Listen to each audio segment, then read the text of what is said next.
नमस्कार, DGR news में आप सभी का बहुत बहुत स्वागत है और आप देख रहे हैं हमारा एक खास शो जिसका नाम है क्रेजी क्रिकेट। भारतीय क्रिकेट के लिहाज से आज का दिन बेहद अहम है, या फिर फैंस के लिए कहा जाए कि आज का दिन बहुत ज्यादा मायने रखता है, तो यह भी गलत नहीं होगा क्योंकि एक लंबे अंतराल के बाद खचाखच भरे स्टेडियम में कोई क्रिकेट का मुकाबला होने जा रहा है। दरअसल आज से 3 मुकाबले जो T20 के होने, भारत वर्सेस न्यूजीलैंड के, उसकी शुरुआत होने जा रही है। जयपुर के मैदान पर यह मुकाबला होगा, लेकिन कहीं ना कहीं भारतीय टीम जो हाल ही में T20 वर्ल्ड कप हुआ उसकी यादों को भूलकर एक नए दिशा की तरफ जाना चाहेगा, एक नए अध्याय की शुरुआत करना चाहेगा। दूसरी तरफ यही हालत न्यूजीलैंड की भी है कि अच्छा खेल खेलने के बावजूद ये टीम T20 वर्ल्ड कप का खिताब हासिल नहीं कर सकी। लेकिन अब सरजमी बदल गई है और अब चुनौतियां और ज्यादा कठिन हो सकती है। लेकिन रिकॉर्ड बताते हैं कि न्यूजीलैंड कहीं ना कहीं T20 के फॉर्मेट में भारतीय टीम पर अब तक हावी रही है। लेकिन घरेलू द्विपक्षीय श्रृंखला आज से शुरू हो रही है और निश्चित तौर पर क्रिकेट फैंस के लिए एक अच्छा संकेत है कि कोविड के बाद अब स्टेडियम में जहां दर्शक भी जा सकते हैं, उनकी मौजूदगी में खिलाड़ियों को उत्साह के साथ खेलने का मौका मिलेगा। लेकिन क्या कुछ हो सकता है इस पहले मुकाबले में, हमारे एक्सपर्ट के पास चलते हैं। हमारे साथ मौजूद हैं हमारे खास expert Sukhdev Singh Gumman sir, Indore division cricket association से जुड़े हैं और उसके साथ साथ पूर्व क्रिकेटर हैं और जाने माने क्रिकेट के एक्सपर्ट भी। ये आप सभी लोग बहुत बेहतर तरीके से जानते हैं। सर, आपका बहुत बहुत स्वागत है। Thank you Abhishek. Pallav Vijayvargiya sir हमारे साथ जुड़े हुए हैं, क्रिकेट के कोच हैं, इंदौर डिवीजन क्रिकेट एसोसिएशन से जुड़े हैं और तकनीकी तौर पर, क्रिकेट की तकनीकी और दक्षता के तौर पर उनका कोई सामी नहीं है। सर, आपका भी बहुत बहुत स्वागत है। Thank you Abhishek. सर, पहले तो मैं यहाँ भारतीय क्रिकेट के लिए एक नए अध्याय की शुरुआत, जैसा मैंने पहले ही बताया, क्यों हो रही है, क्योंकि आज कप्तानी बदली गई है। विराट कोहली की बजाय रोहित शर्मा अब कप्तानी करेंगे T20 फॉर्मेट की और उसके साथ साथ कोच अब रवि शास्त्री नहीं है। आज से कहीं ना कहीं प्रतिष्ठा का प्रश्न राहुल द्रविड़ की कोचिंग पर भी है, क्योंकि अब से वो भारतीय टीम के कोच हैं। सर, क्या कहेंगे? बिल्कुल ठीक बात है। मैं तो ऐसा बोलूँगा कि T20 वर्ल्ड कप 2022 की जो तैयारी है वो आज से शुरू हो रही है। नई जोड़ी रोहित शर्मा और राहुल द्रविड़। राहुल द्रविड़ जैसे कि आप सब लोग जानते होंगे कि द वॉल के नाम से पहचाने जाते हैं और वो जब एक एंड पे खड़े हो जाते थे तो उनको आउट करना लगभग नामुमकिन होता था। एक एंड इंटैक्ट करके चलते थे और उनके बारे में शुरू से हमने देखा उनको कि किस तरह से जब वो और गांगुली आए थे और इंडिया का जो क्रिकेटिंग हिस्ट्री थी उसको एक नई जगह पर दोनों लेकर गए। और गांगुली थोड़े से फ्लेमॉइंट थे, वो आउटस्पोकन थे, वो बोलते थे, उन्होंने लॉर्ड्स पे अपनी शर्ट निकाली, घुमाई, पर एक डिसिप्लिन बॉय, एक सिंसियर बच्चा, एक सिंसियर क्रिकेटर, एक बहुत ही शानदार बैट्समैन राहुल द्रविड़, उनको हमने मुस्कुराते हुए भी कम देखा। वो इतने सिंसियर अपने काम के प्रति, अपने बैटिंग के प्रति रहते थे कि आप देखेंगे तो हमेशा फोकस दिखेंगे और काम के आपको दिखेगा नहीं कि वो जिस तरह से आजकल क्रिकेट की थोड़ी हवा लग जाती है, आप 1-2 मैच खेल लेते हैं तो कॉलर ऊंचा हो जाता है, आपका बॉडी लैंग्वेज अलग हो जाता है। पर वो एक प्लेयर ऐसा था जिसने हमेशा अपनी ड्यूटी समझी कि इंडियन बैटिंग लाइनअप के स्टार रहे ऑलवेज, जब जितनी देर वो खेलते रहे, और इंडिया के लिए बहुत सारी मैचेस भी उन्होंने जीते। और उसके बाद में एज ए अगर हम कोचिंग कैरियर उनका देखें तो अंडर 19 में उन्होंने बच्चों के साथ काम किया, NCA में काम किया। अभी कुछ दिन पहले ही जब इंडिया की A टीम जो है इंग्लैंड का दौरा कर रही थी तो जो हमारी मेन टीम थी वो इंग्लैंड का दौरा कर रही थी और A टीम को लेकर वो श्रीलंका गए थे, जहां हमने T20 सीरीज जो थी वहां पर जीती। नए बच्चों के साथ वो शुरू से ही करते चले आ रहे हैं, तो जो नई पौध क्रिकेटर्स की आ रही है उनसे वो भलीभांति परिचित हैं, उनको मालूम है किसका पोटेंशियल क्या है, कौन कौन प्लेयर कैसा खेलता है, उनकी स्वेट एनालिसिस क्या है। तो मुझे लगता है कि एक बहुत बड़ा अच्छा अध्याय 2022 में जो वर्ल्ड कप T20 होगा, एक नई टीम, नए यंगस्टर्स के साथ में, नए कॉम्बिनेशन के साथ में, रोहित शर्मा और राहुल द्रविड़ के साथ में देखने को मिलेगा। और आज इसकी शुरुआत है। कहीं ना कहीं न्यूजीलैंड की टीम जो थोड़ी वेरी है, जिनमें मेन 4 प्लेयर जो हैं वो नहीं खेल रहे हैं, विलियमसन नहीं खेल रहे हैं, बोल्ट नहीं खेल रहे हैं, कॉनवे नहीं खेल रहे हैं और फर्गुसन नहीं खेल रहे हैं, तो उनके साथ में, और वो भी होम कंडीशन में। देखिए, इंडियन क्रिकेट की डेप्थ इतनी ज़्यादा है कि हमारे बहुत सारे मेन प्लेयर्स ने स्वैच्छिक ब्रेक लिया है कि इस सीरीज़ में हम नहीं खेलेंगे। तो उनको अगर हम छोड़ दिया जाए, हम अगर मेन टीम की भी बात करेंगे, जो फर्स्ट 11 अगर हम उनको भी एक साइड रख दें और सेकेंड 11 में खिलाएंगे तो होम एडवांटेज के साथ में इंडिया को हराना बहुत मुश्किल होता है। और यहाँ पे मैं फिर बोलूँगा कि जो मैचेस अभी नॉर्थ में हो रहे हैं T20 होंगे, वहाँ पे फिर से टॉस द बिग बॉस बहुत भारी रहेगा, क्योंकि ड्यू फैक्टर बहुत बड़ा है। बाद में बॉलिंग करने वाले के लिए बहुत मुश्किल होने वाली है, तो जो टीम टॉस जीतेगी वो डेफिनेटली पहले बॉलिंग करना पसंद करेगी। और ये जो जिस ग्राउंड पे आज मैच होने वाला है, इसमें 2013 में मेरे ख्याल से पहले तकरीबन 8 साल हो चुके हैं खेला गया था, और उस समय भी मेरे ख्याल से 360 रन जो है 2 विकेट के ऊपर इंडिया ने यहाँ चेस किए थे। तो एक बैटिंग पैराडाइज है, दर्शकों को चौके छक्के देखने का अच्छा मौका मिलेगा, और इंडिया होम एडवांटेज में तो बहुत स्ट्रांग होती है। अपने घर में इंडिया को हराना एक बहुत टफ टास्क होता है। बहुत रेयर हमने देखा है कि जब कभी इंडिया हारा होगा। ये नया एरा है, और हम उम्मीद करेंगे कि नया कैप्टन, नया कोच और कुछ कोचिंग स्टाफ के जो नए लोग आए हैं, वो सब मिलकर ये जो हमारे पास हीरे हैं, जो इंडियन क्रिकेट टीम के स्टार्स हैं, उनको तराशेंगे।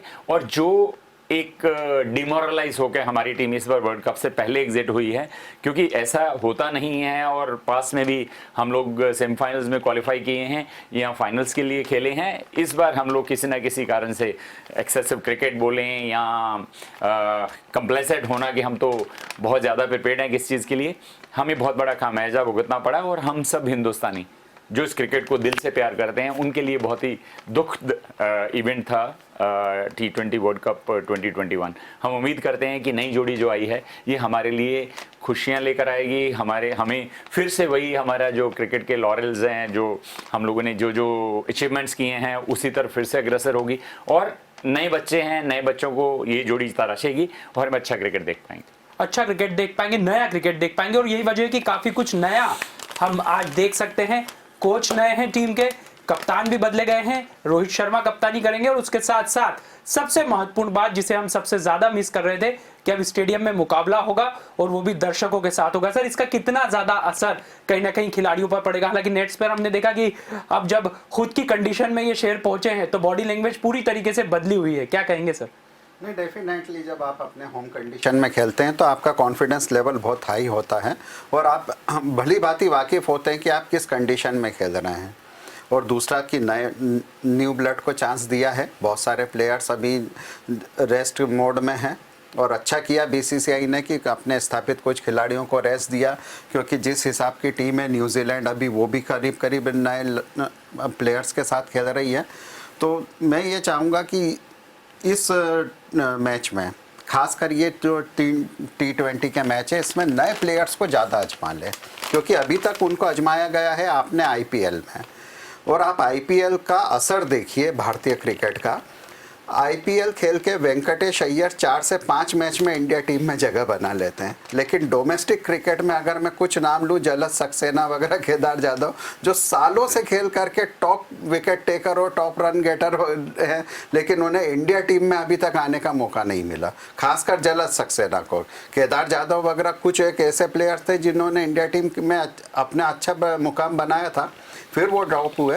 लेकिन जलज सक्सेना जैसे प्लेयर जो केरल से खेल रहे हैं, और पिछले 3 सालों में वो टॉप विकेट टेकर हैं, लेकिन उनके लिए आप इंडियन टीम की बात नहीं करते हैं। सर, वसीम जाफर को हम नहीं भूल सकते, एक शानदार नहीं, वसीम जाफर तो फिर भी वो इंटरनेशनल क्रिकेट खेल करके और वो ड्रॉप हुए थे।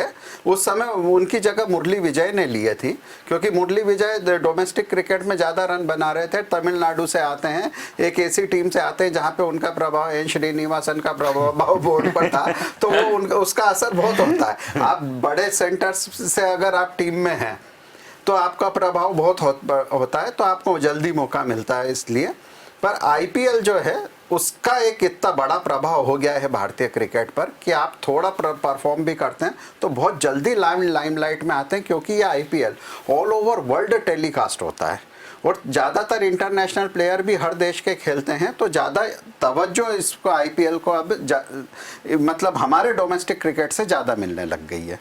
और इंदौर के लिए भी एक बड़ी उपलब्धि का दिन है, क्योंकि आज डेब्यू करेंगे यहाँ के स्थानीय सितारे वेंकटेश अय्यर। IPL में धुआंधार प्रदर्शन किया था, और कहीं ना कहीं उसके बाद वो चयनकर्ताओं की नजरों में आए थे। और इससे बेहतर क्या हो सकता है कि महज 1.5 महीने के अंदर अंदर उन्हें भारतीय टीम में शामिल होने का अवसर मिला है, और आज न्यूजीलैंड के खिलाफ संभवतः वो पारी की शुरुआत भी बतौर सलामी बल्लेबाज कर सकते हैं। सर, उम्मीद है देखिए उम्मीद तो है, आज उनको कैप भी दी गई और जिसका मायना ये होता है कि आज वो इस मैच में खेलेंगे।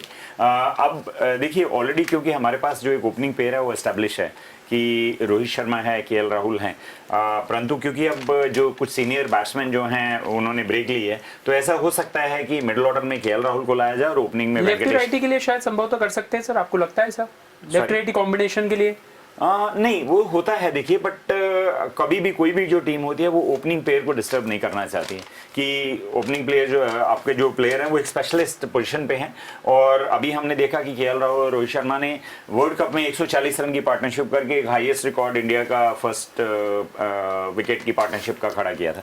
तो इस तरह के जो सेट प्लेयर्स होते हैं जिनको पावर प्ले को यूटिलाइज करना आता है, तो उसके ऊपर इतना चेंज करने की मुझे लगता नहीं है कि टीम मैनेजमेंट सोचेगी। बट जैसा कि मैंने कहा, क्योंकि इसमें अब बहुत सारे हमारे रेगुलर जो फर्स्ट चॉइस प्लेयर हैं उन्होंने विलिंगली ब्रेक लिया है, तो कहीं ना कहीं स्टेबिलिटी ऑफर करने के लिए ऐसा हो सकता है कि केएल राहुल को 1 डाउन या 2 डाउन लाया जाए कि हमारे पास ईशान किशन भी हैं, वो भी लेफ्ट हैंडर हैं, वो अपनी फ्रेंचाइजी के लिए 1 डाउन आते हैं, तो कभी उनको 1 डाउन लाया जाए, केएल राहुल 2 डाउन आए, ऐसा हो सकता है।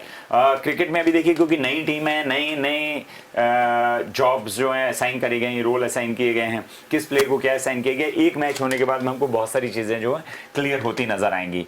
जहाँ तक न्यूजीलैंड का सवाल है, मुझे ऐसा लगता है कि इमीडिएटली आप वर्ल्ड कप हार कर आए हैं तो मेंटली आपको वापस से पिकअप करना, क्योंकि एक बहुत बड़ा सेटबैक होता है। आप बहुत अच्छा क्रिकेट खेलने के बाद में फाइनल में हार कर आए हैं, तो हारना जीतना एक पार्ट है इस क्रिकेट का या किसी भी गेम का। कोई एक की टीम जीत सकती है, एक हार सकती है, एक को हारना है, परंतु जो टीम हारी होती है उसको उस लेवल पर जाकर फीलिंग इतनी होती हैं, इतनी इमोशंस जो हैं हर्ट होती हैं कि कहाँ एक मैच का डिफरेंस और वहीं आप वर्ल्ड चैंपियंस होते हैं और वहीं पे आप रनर्स अप हैं।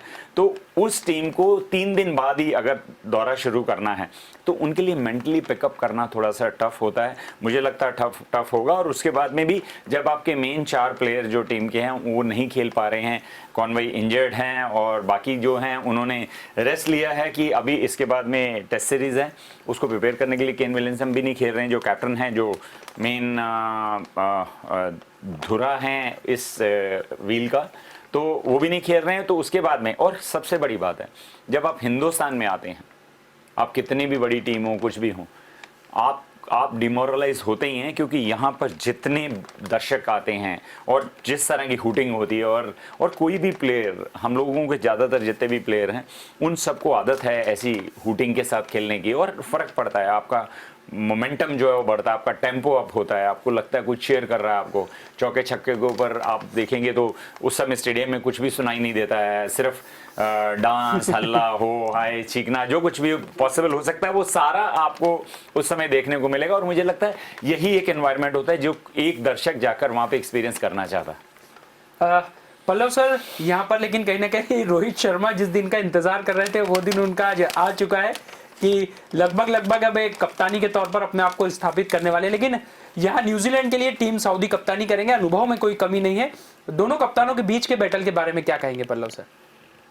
देखिए, अभी दोनों ही नए कप्तान हैं, जहाँ पे रोहित शर्मा को बिल्कुल एकदम इंटरनेशनल लेवल पे अभी चांस मिला है और ये उनके लिए पहली सीरीज़ होगी। इसके पहले वो स्थापन कप्तान थे, जब विराट कोहली नहीं होते थे तब वो शॉर्टर फॉर्मेट में भारत के लिए कप्तानी कर चुके हैं। आईपीएल का एक्सपीरियंस उनका बहुत अच्छा है, वो विपरीत परिस्थितियों में भी अपनी टीम को कई बार बेटर परफॉर्म करने के लिए प्रेरित करते रहे और उनकी स्ट्रेटेजी भी बहुत अच्छी रही है। मैच कंडीशन के हिसाब से और पिच कंडीशन के हिसाब से वो अपनी स्ट्रेटेजी बनाते आए हैं। अभी तक जो उनकी इमेज है उस हिसाब से अब ये शॉर्टर फॉर्मेट इनको मिला है। मुझे लगता है कि ज़्यादा सेंसेबल कैप्टन ये शॉर्टर फॉर्मेट में साबित होंगे। विराट कोहली में जहाँ एग्रेशन था और एग्रेशन में वो अपनी टीम को बहुत एग्रेसिव ले जाते थे, अटैकिंग मोड में ले जाते थे, वहाँ पे रोहित शर्मा को अगर मैं देखता हूँ तो थोड़ा ये सेंसेबल कैप्टन है। ये अपनी टीम के लिए अपने प्लेयर्स की लिमिटेशन को जानते हुए ये रोल देंगे। साथ में राहुल द्रविड़, उनका भी जो नेचर है वो बहुत सेंसेबल है। तो एक नई टीम बनी है जहाँ, और आपने कहा कि कैप्टन के बीच में कंपैरिजन, तो टीम सऊदी की कैप्टनशिप अभी तक किसी ने देखी नहीं है। वो स्थापन कप्तान बने हैं, और वो कैसी कैप्टनशिप करते हैं, परिस्थितियाँ उनकी, सिर्फ वो आईपीएल खेलते आए हैं इंडिया में तो थोड़ा बहुत वाकिफ़ तो हैं परिस्थितियों से, पर अब सीज़न जो आया है वो एकदम ठंड का मौसम है। आज जयपुर में जो मैच है ये ठंड का है मौसम है। यहाँ की परिस्थितियाँ के हिसाब से अगर आप टीम सऊदी को देखेंगे तो वो नए हैं, वो नहीं जानते इन परिस्थितियों में वो कैसी कप्तानी करेंगे और उनको क्या टीम खिलानी चाहिए। इंडिया टीम का पड़ना थोड़ा सा भारी है क्योंकि रोहित शर्मा अपनी परिस्थितियों में खेल रहे हैं और ज़्यादा बेहतर कैप्टनशिप अब यहाँ से करेंगे वो, क्योंकि अब वो फुल टाइम कैप्टन बन चुके हैं। टीम सऊदी अभी भी स्थापन कप्तान है, वो जानते हैं कि मैं कप्तान तब तक हूँ जब तक केन विलियमसन नहीं आते, लेकिन रोहित शर्मा को आपने फुल टाइम कैप्टन बना दिया है, तो ये कॉन्फिडेंस लेवल का अंतर अलग है। सर कई सीनियर्स खिलाड़ी इस बार भारतीय टीम का हिस्सा नहीं है। विराट कोहली आराम करेंगे, जसप्रीत बुमराह नहीं है, मोहम्मद शामी टीम का हिस्सा नहीं है, हार्दिक पांड्या टीम का हिस्सा नहीं है। यंगस्टर्स के लिए कितना बड़ा मौका है? क्या भारतीय टीम, भारतीय क्रिकेट टीम या रीशफल के दौर से गुजरने की पूरी तैयारी कर चुकी है और उसकी आधारशिला आज रखाई जा सकती है? क्या कहेंगे? मैं इसको रीशफल तो नहीं कहूँगा कि देखिए रीशफल वहाँ होता है जहाँ प्लेयर की परफॉर्मेंस जो है वो प्रॉपर नहीं हो और आप उनका रिप्लेसमेंट ढूंढ रहे हो।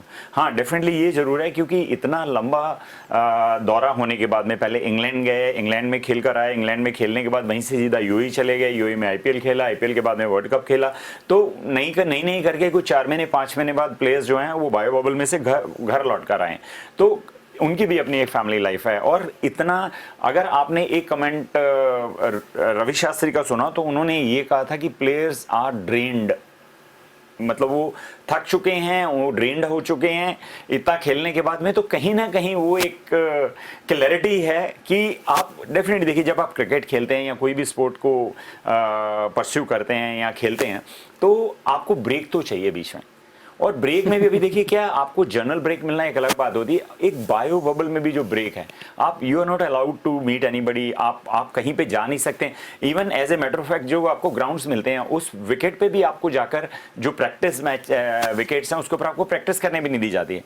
तो ये इतना मुश्किल चीज़ें हैं सारी कि जिसमें डिफिकल्टी आती ही आती है, और इतने दिन तक आप घर से बाहर रहे हैं तो वो डिजर्व करते हैं कि उनको एक ब्रेक मिलना चाहिए। हाँ जहाँ तक हम बात करेंगे क्रिकेट के लिए, और बीच में एक अपडेट है कि इंडिया टीम ने टॉस जीता है, और टॉस जीत के बिग बॉस जो है वो इंडिया के फेवर में है। और यहाँ का रिकॉर्ड भी मैं आपके साथ शेयर करना चाहूँगा। 7 मैचेस अभी तक यहाँ हुए हैं, 7 में से बैटिंग फर्स्ट जो है वो 1 मैच जीती और बैटिंग सेकंड 6 मैच जीती है। UAE 2 फिर से ये T20 वर्ल्ड कप का जो जैसा सिनेरियो था वैसा ये दुबई का मैच जीत लिया। तो आप ये मान के चलिए क्योंकि ड्यू फैक्टर इतना ज्यादा आता है। जब हमने बार पिछली बार भी कहा था कि जो 22 गज की स्ट्रिप है, पिच है जिसके ऊपर हम खेलते हैं वही मैटर करती है, और जब आपके हाथ में गीला बॉल होगा, फील्ड भी गीला होगा और बॉल आपको पकड़ने में दिक्कत आएगी, रनिंग में प्रॉब्लम आएगी, तो वहां पे एक अपने आप में एक एग्जाम्पल है आपके सामने कि इस लास्ट मैच जो यहाँ पे खेला गया था 359 रन बनाए थे, और 360 रन भी 2 विकेट के ऊपर 360 रन बना के इंडिया ने वो मैच जीत लिया था। तो ये इस तरह के ग्राउंड है जिसके ऊपर खूब अच्छे रन बनते हैं। हम सबको आज एक रन फीस देखने को मिलेगी, और आप एज ए कैप्टन, मैं तो ऐसा समझूंगा जब आपको फुल टाइम कैप्टनसी दी गई हो तो आप इससे बेहतर मौका कोई और नहीं आपको मिल सकता कि टॉस भी आप जीत गए हैं और कंडीशन भी आपके फेवर में है, नई टीम है आपके पास में। अब तो आपको जाकर सिर्फ वहाँ खेलना है और बताना है कि भाई देखिए ये हमारा कॉम्बिनेशन है, this is what India is. New Zealand को और हमारे कहीं ना कहीं एक खुन्नस भी है उनसे पूरी करने वाली कि उन्हीं के कारण से हम वर्ल्ड कप से बाहर हुए थे। तो कोई ना कोई कहीं ना कहीं वो दिमाग में सब प्लेयर के जरूर होगा कि हमें ये जो T20 सीरीज है और ये जो हमारे टेस्ट मैच सीरीज है इसमें हमको कीवीज को बताना है कि हम क्या है, और आपने हमको वहां मारा था, आज हम आपको घर में मारेंगे। और अब आप अंदाजा लगा सकते हैं कि एक ऐसा विकेट, एक ऐसा मैदान जहां पर कुछ समय पहले ही 700 रन बन चुके हैं, तो अब आप अंदाजा लगाइए कि कहीं ना कहीं जिस T20 फॉर्मेट की हम लोग कल्पना करते हैं, जिस अंदाज में ये मुकाबला खेला जाना चाहिए, वो आज हमें देखने को मिल सकता है। पल्लव सर, यूएई के विकेट्स हमने देखे कि हम जैसे उम्मीद कर रहे थे कि बहुत ज्यादा रन बनेंगे, चौके छक्के लगेंगे, लेकिन वहां बल्लेबाजों को सेंसिबल क्रिकेट खेलना पड़ा, और हमने देखा कि जिस टीम ने जितना बेहतर तरीके से एग्जीक्यूट किया प्लानिंग को, वो टीम जीती है, ऑस्ट्रेलिया। और अब यहाँ पर भारत के लिए कहीं ना कहीं एक मौका है कि जो खोई हुई प्रतिष्ठा है उसे बहुत बेहतर तरीके से हासिल कर सके। देखिए यूएई का जब वर्ल्ड कप हुआ तो वो ड्राई पिचेस पे हुआ था। वहाँ पे टॉस का फैक्टर बहुत ज़्यादा इंपॉर्टेंट इसलिए हो गया था कि जिसकी पहले बैटिंग आई उसके लिए वो कब्रगाह बन गया था, क्योंकि आप लगभग खेत में खेल रहे थे और बाद में जब आपकी फील्डिंग आती थी तो आपके हाथ में गीला बॉल होता था और ओस इतना ज़्यादा होता था कि बहुत ईजी चेस होती थी। लेकिन ये इंडियन कंडीशन है, यहाँ आपको टोटली बैटिंग पिचेस मिलेंगे, फर्स्ट बॉल से बैटिंग पिच मिलेंगे। ड्यू फैक्टर यहाँ पे भी रहेगा, बाद में और ज़्यादा रहेगा, इसलिए सेकंड बैटिंग लाइनअप को तो पूरा एडवांटेज है। लेकिन फर्स्ट बैटिंग भी आपको अच्छे खासा स्कोर देखने को मिलेगा। वो जितना भी बड़ा स्कोर बनाए सेकंड बैटिंग में वो चेस हो जाएगा। लेकिन यहाँ पे यूएई वाली कंडीशन नहीं है, परफेक्ट बैटिंग पिच है। पहले भी बैटिंग अभी आज जैसे इंडिया ने टॉस जीत करके पहले फील्डिंग ली, वो रीज़न यही है फील्डिंग लेने का, ड्यू फैक्टर, क्योंकि आप अभी राजस्थान में अच्छी खासी ठंड आ चुकी है। मैं यहाँ पे बताना चाहता हूँ जैसे बीसीसीआई की जो दौरा समिति है उसको मौसम का भी ध्यान रखना चाहिए। आपने 3 मैच की सीरीज रखी, पहला मैच जयपुर, दूसरा रांची और तीसरा कोलकाता, जहाँ पे ठंड का असर रहता ही रहता है, जहाँ पे इस मौसम में ड्यू फैक्टर बाद में आएगा ही। आपने पहला टेस्ट मैच भी कानपुर में रखा है और सेकंड टेस्ट मैच आपने रखा है बॉम्बे फिर भी ठीक है। अब जब यहाँ पे ठंड का मौसम है तो ठंड का मौसम यहाँ नॉर्थ इंडिया और सेंट्रल इंडिया को ज़्यादा इफेक्ट करता है। आपको ऐसे समय में जो दौरे रखने चाहिए वो कहीं पे साउथ इंडिया की तरफ ज़्यादा रखने चाहिए, जैसे चेन्नई हो गया, बेंगलोर हो गया, आपका विशाखापट्टनम है, हैदराबाद है, कोची है, ये ऐसे स्थापित सेंटर है। मुंबई भी आपका अच्छा सेंटर है। ठंड के मौसम में अगर आप इन सेंटर में मैच खिलाएंगे तो थोड़ा सा एक अच्छी फाइट देखने को मिलेगी, एक स्पोर्टिंग कंडीशन दोनों टीमों को मिलेगी। सर मोहम्मद सिराज को आज टीम में लिया गया है, क्या कहेंगे? ये युवा गेंदबाज है, अपने प्रदर्शन से निश्चित तौर पर कहीं ना कहीं सभी को प्रभावित किया, लेकिन अब यहाँ पर फैसले की घड़ी है, यहाँ बेहतर किया तो भविष्य के रास्ते बहुत बेहतर खुल सकते हैं। वैसे भी देखिए उसने अपने क्रेडेंशियल्स प्रूव किए हुए हैं। हमने देखा किस तरीके से ऑस्ट्रेलिया में उसने बॉलिंग करी और वो एक हमारी डिप्लीटेड टीम थी जिसमें से हमारे मेन प्लेयर इंजर्ड थे, बॉलर भी हमारे पास नहीं थे और हम वहाँ सीरीज जीत कर आए थे और उनने बहुत इंप्रेस किया था अपनी बॉलिंग के साथ में। उनके साथ एक बड़ी दुख घटना भी उस समय हुई थी कि उनके फादर एक्सपायर हो गए थे, परंतु उन्होंने अपनी ड्यूटी को, अपने नेशन के प्रति अपनी कमिटमेंट को निभाया और वो वहाँ से दौरे से पलट कर नहीं आए और उन्होंने वहाँ पर पूरा दौरा किया और हिंदुस्तान के लिए वो सीरीज जीत के आए। बहुत अच्छे बॉलर हैं, यंगस्टर हैं, एग्रेसिव हैं, बॉल मूव होती है उनकी नई बॉल के साथ में हमने देखा वो दोनों तरफ से बॉल को मूव करते हैं, इन स्विंगर भी करते हैं, आउट स्विंगर भी करते हैं और हर मैच में उन्होंने विकेट लिए हैं। इंग्लैंड में भी हमने देखा उन्होंने अच्छा परफॉर्मेंस दिया। तो एक नई जो पीढ़ी हमारी फास्ट बॉलर्स की आ रही है वो उनका प्रतिनिधित्व करते हैं। तो मुझे लगता है कि उनके लिए सूनर और लेटर उनको आना ही है, खेलना ही है। ये हो सकता है कि थोड़ा समय लग सकता है क्योंकि ऑलरेडी आपके जो प्रेजेंट बॉलर हैं वो अच्छा कर रहे हैं। हाँ, बट ये जरूर है कि उनमें से कुछ बॉलर आज की डेट में हमारे पास इंडिया में ऐसे हैं जिनको अब टाइम आ गया है कि उनको अभी अपना जूता खूंटे पे टांग देना चाहिए कि ऊपर की साहब it's time to retirement. Ishant Sharma हैं, हम उनका नाम लेना चाहेंगे कि अब मुझे नहीं लगता कि उनमें को वो इंटरनेशनल लेवल का क्रिकेट बचा है। हमने देखा कि हमने उनको इंग्लैंड में भी खिलाया, वहाँ पे भी, जबकि वहाँ पे सीमर फ्रेंडली विकेट्स होती हैं और आप वहाँ पे भी कोई विकेट नहीं ले पाए, कोई खास इंप्रेस उन्होंने नहीं किया। बहुत सारे बॉलर हैं हमारे पास आज और नई पीढ़ी जो हमारी आ रही है। हमने देखा मलिक हैं जो JNK से खेल रहे हैं, उन्होंने 2 मैच खेल के कैसे इंप्रेस किया।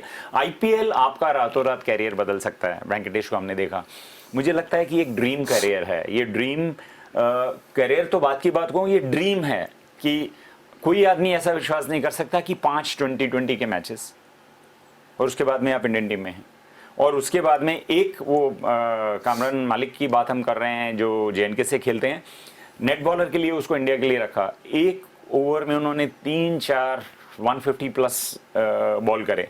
तो उस बच्चे को उसका डोमेस्टिक में भी कोई ऐसा रिकॉर्ड नहीं है।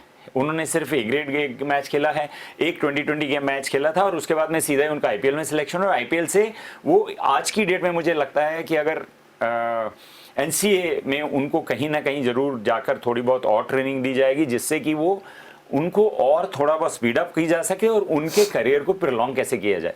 ये जो फास्ट बॉलर्स हैं जो 155 किलोमीटर को जाके टच करते हैं वो एक रेयर ब्रीड है। हम 150 के ऊपर भी बात करेंगे तो बहुत कम होते हैं। 154-55 जो करते हैं वो तो बहुत ही खास तरह के बॉलर्स होते हैं। और मुझे लगता है कि भारतीय क्रिकेट बीसीसीआई जो है वो कहीं ना कहीं उसको संभाल कर रखना चाहेगी ताकि उसका सही तरीके से इस्तेमाल किया जा सके। बैट्समैन को अनसेटल करने के लिए पेस से बड़ा वेपन कोई नहीं है। आप रॉ पेस आपके पास में, और अगर वो आपको ने उस बच्चे को, यंगस्टर को बॉल दे दी कि जाइए और आप खुले हैं जाकर बॉल करिए, तो देखिए किस तरह से विचलित बल्लेबाज को कर सकते हैं, प्रोवाइडेड आपके पास में कंडीशंस ठीक ठाक हों, आपको पहले बॉलिंग करने को मिले, सूखी बॉल से बॉलिंग करने को मिले। गीली बॉल के साथ में बॉलर के लिए कुछ भी नहीं है। तो आने जो भी हमारी अभी जो बच्चे हैं, जैसा मैंने कहा कि ये जो टीम आज खेल रही है, तो इसको देख के हम सबको बहुत खुशी होगी कि आज हमारे मेन कुछ प्लेयर्स हैं जो नहीं खेल पा रहे हैं, उसके बाद में भी हमारी जो ये टीम है ये आज भी एज ए फेवरेट ही, मैं ऐसा बोलूंगा कि एज ए फेवरेट ही स्टार्ट करेंगी respective of toss. Home condition हमें इतनी स्ट्रांग है इंडिया के लिए, इंडियन टीम को इंडियन ग्राउंड्स पे हराना लगभग नामुमकिन काम है। बहुत रेयर हम लोगों ने कभी कुछ सीरीज गंवाई है, वो भी हमारी लापरवाही के कारण से। हमारे पास जो क्रिकेटर्स हैं, जो बेंच स्ट्रेंथ है, मुझे लगता है वर्ल्ड की कोई टीम ऐसी नहीं होगी जितने बच्चे हमारे आज रेडी खड़े हुए हैं। आप हटा दीजिए पूरे 11 के 11 अलग करिए, नई 11 खड़ी कर दीजिए, वो भी आपको वैसा ही कॉम्पिटिशन देगी। हाँ, थोड़ा टाइम लगेगा। देखिए, ये एक लेवल है इंटरनेशनल क्रिकेट का, वहाँ जैसे जैसे आप खेलेंगे वैसे वैसे परिपक्व होंगे, वैसे वैसे आप मैच्योर होंगे, वैसे वैसे आप निखरेंगे। और इन बच्चों को इससे बेटर चीज़ नहीं हो सकती है कि राहुल द्रविड़ जैसा कोच मिला है जो एक्टिव है। आप सब ने कितनी बार रवि शास्त्री को ग्राउंड पे आकर देखा होगा, आज आप देखेंगे कि नेट प्रैक्टिस में भी प्रैक्टिस कराते हुए आपको राहुल द्रविड़ दिखे। तो ये एक डिफरेंस होता है एक एक्टिव कोच में और एक पैसिव कोच में। एक कोच बाहर बैठ के रणनीति बनाता है, एक कोच आपके प्लेयर के बीच में घूमता है, ग्राउंड देखता है, विकेट देखता है। हमने फुटेज में देखा कि वो आके ग्राउंड को, विकेट को असेस कर रहे थे कि कैसी विकेट है। तो ये चीज़ें हैं, क्योंकि देखिए आप लीडर हैं, आप कोच हैं, आप एक एक चीज़ उनको बारीकियां सिखाते हैं। और अगर आप एक्टिव नहीं होंगे, आप खुद नहीं आएंगे, आप खुद इन्वॉल्व नहीं होंगे, आप सेंस नहीं करेंगे, फील नहीं करेंगे, तो क्या नॉलेज पास करेंगे। बाहर बैठ के एक थियोरेटिकल नॉलेज होती है जो आपको पास करना है। वो ये चीज़ें जब आप देखते हैं एज ए प्लेयर, आपने इंटरनेशनल क्रिकेट खेला हुआ है, आप उन चीज़ों को असेस करते हैं। असेस करने के बाद जब आप शेयर करते हैं अपने ड्रेसिंग रूम में अपने बच्चों के साथ में जिनको आप सिखा रहे हैं, तो उनका कॉन्फिडेंस 7वें आसमान पर जाता है। मुझे लगता है कि यही चीज़ें हैं जो हर कोच को समझनी चाहिए और इसी तरीके से कोचिंग करना चाहिए। पल्लव सर, वैसे तो आंकड़े और जो हालात की कंडीशन से लगभग भारतीय टीम के पक्ष में दिखाई दे रहे हैं, लेकिन क्या न्यूजीलैंड की टीम को कम आंका जाना समझदारी होगा? क्योंकि पिछले कुछ वर्षों में इस टीम ने जो करके दिखाया है वो निश्चित तौर पर किसी चमत्कार से कम नहीं है। क्या कहेंगे? देखिए, ये न्यूजीलैंड को तो आप कभी भी कमज़ोर नहीं आंक सकते।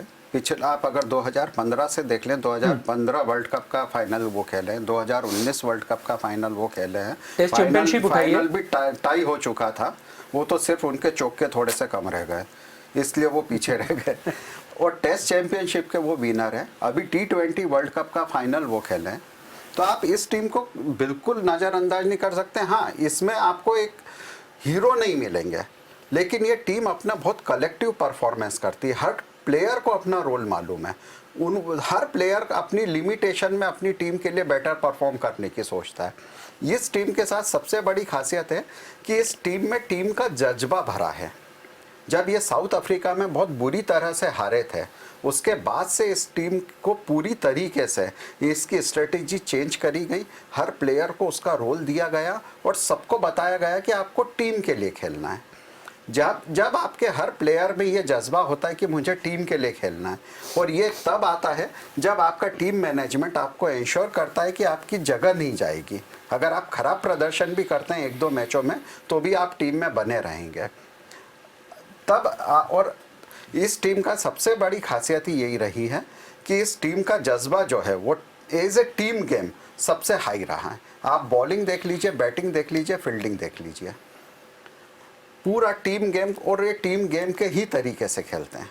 1-2 प्लेयर जरूर आते हैं, कभी कभी वो टॉप मोस्ट हीरो बन जाते हैं, लेकिन ये टीम का जितने शुरू से मैं देखते आ रहा हूँ, जब क्रिस क्रेंस वगैरह भी खेला करते थे, जब नेथन एस्टल वगैरह होते थे, स्टॉक स्टाइलिश होते थे, तब भी ये पूरे एक टीम गेम की तरह खेलते थे। और इसीलिए ये हमेशा कभी भी ये ऊंची से ऊंची टीम को तकलीफ देते आए। उस समय की ऑस्ट्रेलिया टीम को भी ये हराते थे, ये साउथ अफ्रीका की टीम को भी हराते थे। भले ही इनके नाम पर कोई बड़ा मेजर टूर्नामेंट नहीं है, सिर्फ टेस्ट चैंपियनशिप को छोड़ दिया जाए तो, लेकिन ये हमेशा से एक ऐसी टीम रही है जो हर लेवल पे शॉर्टर फॉर्मेट में सेमीफाइनल की तो दावेदार रही ही रही है। आप 99 वर्ल्ड कप भी देख लीजिए तो इन्होंने सेमीफाइनल खेला है, ये पाकिस्तान से हारे, लेकिन आप हमेशा जब आप देखेंगे ये सेमीफाइनल तक अपनी जगह बना लेते हैं और इनके पास एक सोचने समझने की जो शक्ति है, कंडीशन को जल्दी एसेस करके और उसके अनुसार अपने आप को बहुत जल्दी ढाल लेते हैं। मैं तो ऐसा बोलूँगा मतलब कि एक उनके बैट्समैन है रोज टेलर, जो उनके सबसे ज़्यादा रन बनाने वाले बल्लेबाज हैं न्यूजीलैंड की क्रिकेट हिस्ट्री में। उनको देखिए आप टीम में जगह नहीं मिलती है, उनको नहीं खिलाते, क्योंकि उनको सिर्फ वो टेस्ट मैचेस में भी खिला रहे हैं या वनडे में खिला रहे हैं, वो 2020 भी खेल रहे थे, पर अभी अगर देखें वर्ल्ड कप की टीम में उनको नहीं रखा गया क्योंकि वो थोड़े से अनप्रडिक्टेबल हैं। वो खेलते हैं तो बहुत अच्छा खेलते हैं, नहीं है तो जल्दी आउट होकर चले जाते हैं। वो भी अजिंक्य रहाणे जैसे हमारे जैसे इंडियन प्लेयर हैं वैसे ही हैं कि पहले अगर वो 5-7-10 बॉल में अगर वो रुक गए, नहीं आउट हुए, तो फिर वो लंबा स्कोर बनाएगा, वो नहीं तो 5-10 बॉल के अंदर अंदर ही चले जाएंगे। उस जैसे प्लेयर को जो टीम मैनेजमेंट है वो जगह नहीं दे रही है और नए बच्चों को दे रहे हैं। एक नया एग्जांपल हमने देखा कि डेरिल मिचेल को मिडिल ऑर्डर में वो बैटिंग करते थे, उनको उठाकर आप वो ओपनिंग स्लॉट में लेके देखिए कैसे वंडर्स किए हैं उस बच्चे ने। मतलब आकर उसने ऐसा, जो हमें लगता था कि न्यूजीलैंड की बैटिंग जो है वो थोड़ी फ्रजाइल है और बहुत अच्छी बैटिंग नहीं है उनके पास में, वो टॉप ऑफ द बैटिंग आने के बाद में एकदम से बैटिंग लाइनअप भी चेंज हो गया। मिडिल ऑर्डर में देखेंगे तो ग्लैन फिलिप्स हैं और जेमी नेशान हैं, उन्होंने आकर कितने अच्छे मैचेस जीते हैं। दोनों हार्ड हिटिंग बैट्समैन हैं, जब जब जरूरत लगी चौके छक्के मारने की, लंबे लंबे छक्के मारते हैं, मारने के बाद उन्होंने अपनी टीम को जिता दिया। तो उन्होंने अपनी टीम में हर प्लेयर को एक एक रोल डिफाइन कर रखा है और वो हर प्लेयर जो है अपने रोल के अनुरूप क्रिकेट खेलता है और वो बिट्स एंड पीसेस में करके भी सारी टीम एज आप देखिए, किसी ने T20 जब शुरू हुआ था वर्ल्ड कप, किसी ने न्यूजीलैंड को रेट नहीं किया होगा कि वो फाइनल खेलेगी, पर वो एक डार्क हॉर्स है, धीरे धीरे अपने काम में लगा रहता है और सबको चकित करता है, सबको ही वो सोचने के लिए मजबूर करता है कि देखिए हम क्या कर सकते हैं। और यही कारण है कि आईसीसी के तीनों टूर्नामेंट में अभी तक वो टेस्ट मैच में वो जीते, जो आईसीसी वर्ल्ड टेस्ट चैंपियनशिप थी, इंडिया को हराया उन्होंने 50 ओवर्स के मैच में। जैसे पल्लव भाई ने बोला, बहुत अनफॉर्चुनेट रहे कि मैच टाई हुआ, टाई होने के बाद में सुपर ओवर भी टाई हो गया और डिसीजन सिर्फ इस पे हुआ क्योंकि उनकी एक बाउंड्री कम थी, इंग्लैंड की ज़्यादा थी, इंग्लैंड को दे दिया।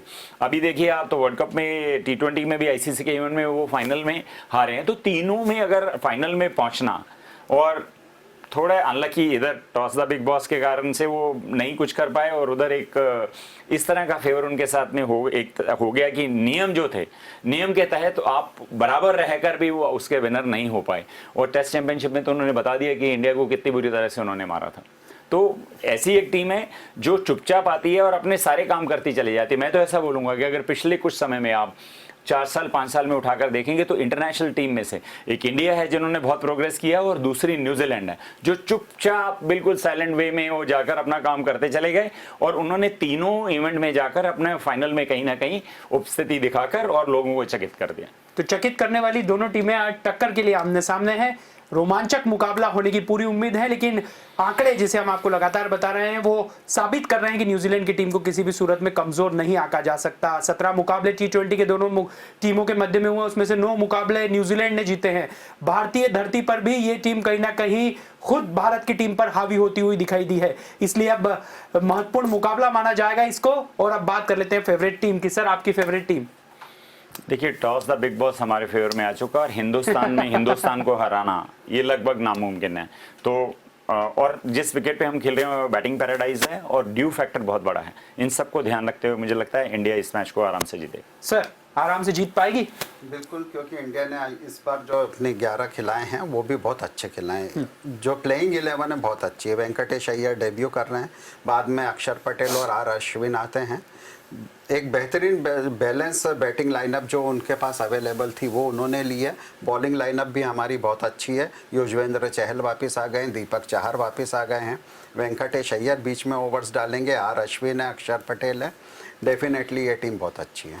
तो भारतीय टीम यहाँ पर कहीं ना कहीं आंकड़ों की बात करें या फिर कंडीशन की बात करें या घरेलू जो स्थितियां हैं उस पर गौर करें तो भारतीय टीम यहाँ दिखाई दे रही है कि कहीं ना कहीं न्यूजीलैंड पर भारी पड़ती दिखाई दे सकती है, लेकिन बावजूद उसके न्यूजीलैंड जैसी टीम को कमजोर आंकना भी समझदारी नहीं कहलाएगा। लेकिन काफी कुछ नया है इस बार टीम में, यंगस्टर्स काफी कुछ हमको नए चेहरे के रूप में दिखाई देंगे। वेंकटेश अय्यर इंदौर का सितारा, वहां पर कितना चमकता है उस पर भी सभी की निगाह रहेंगी, लेकिन इतना जरूर है कि राहुल द्रविड़ और रोहित शर्मा की ये जुगलबंदी आने वाले समय में क्या कुछ हमारे सामने लेकर आएगी उसका एक छोटा उदाहरण T20 फॉर्मेट के माध्यम से आज हमको देखने को मिल सकता है। यही वजह है कि प्रयोग के तौर पर यह मुकाबला देखना बहुत ज्यादा अहम है, और खास तौर पर तब जब स्टेडियम में दर्शक भी मौजूद हो। लेकिन फिलहाल हमारी इस खास पेशकश में इतना ही। डीजीएनआई न्यूज पर खबरों का सिलसिला जारी है, हमारे साथ बने रहिए। इजाजत दीजिए, नमस्कार।